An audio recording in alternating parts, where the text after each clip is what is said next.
سلام قدرمنو لیدونکو، مخکې د ویډیو کتلو څخه زموږ یوټیوب چینل سبسکرایب کړئ او د بیل آیکن کې کاږئ ترڅو تاسو ته ټولې ویډیوګانې زموږ در ورسیږي.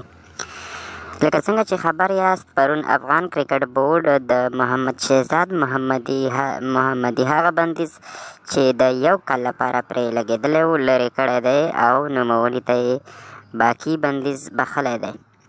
په دې سره د افغان کرکټ بورډ د لوري دغه لوبغاړي ته اجازه ورکړل شوې چې په راتلونکو لوبو کې به ورته ځای ورکړل شي، خو معلومه نه ده چې د آیرلینډ په وړاندې لوبو کې به ولوبېږي او که نه، ځکه نوموړی په هغه سکواډ کې نشته په کوم سکواډ کې چې د آیرلینډ لوبډلې پر وړاندې به افغان لوبډله لوبېږي. همدارنګه نوموړي په اړه د کرکټ د مینهوالو څرګندونې هم د پام وړ دي. د کرکټ مینهوال وایي که د شهزاد محمدي بندیز د 6 میاشتو لپاره و نو ولې ورته 1 کال ټاکلی و؟ باید چې کم یې ټاکلی وای له وړاندې څخه.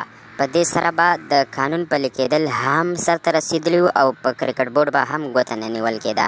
همدارنګه یو شمېر مینهوال وایي چې که د شهزاد څخه د بندیز لرې کېدو څخه د دوی مطلب دا وي چې لوبډله ورته ضرورت لري، نو په اوسني وخت کې لوبډله تر ټولو زیات ضرورت یو چټک توپ اچوونکي ته لري او باید له افتاب عالم څخه هم دغه بندیز لرې کړلی شي. همدارنګه یو شمېر مینهوال هغه مینهوال چې لوبډلې ته د ځوانو لوبغاړو راتګ ته خوښي ښایي، بالخصوص د ریاض حسن مینهوال، بیا وایي چې باید د ریاض حسن څخه هم نوموړی د بندیز څخه خلاص شي او په نوموړي باندې هم لګېدلی بندیز باید پای ته ورسوي.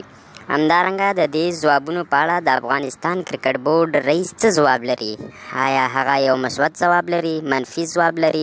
په دې اړه تر اوسه پوره معلومات نه دي شوي، خو هغه د ډیسپلن کمیټې مسؤلینو ته امر کړی دی چې د افتاب عالم او د ریاض حسن او د نورو هغو لوبغاړو چې پرې بندیزونه لګېدلي دي دوسیې له سره وڅېړل شي او ورته ځواب ویل شي. که چېرته د نوموړو لوبغاړو دوسیې هم سختې نه وي، باید په وخت باندې دوسیې ختمې کړلی شي او د کرکټ کولو اجازه ورته ورکړل شي.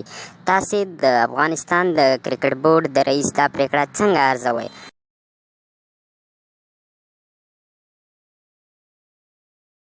د کرکټ ځینې مبصرین وایي چې د شهزاد محمدي دوسیه د افتاب عالم او د ریاض حسن له دوسیې په نسبت اسانه وه او د دوی دوسیې پیچلې وې، ځکه شهزاد محمدي یوازې د لوبډلمشر سره د اختلافاتو له امله له لوبو کېنول شوی و، خو د ریاض حسن او د افتاب عالم دوسیې اخلاقي دوسیې وې او د هیواد عزت او نام ونښان ورسره په ټکر کې وې.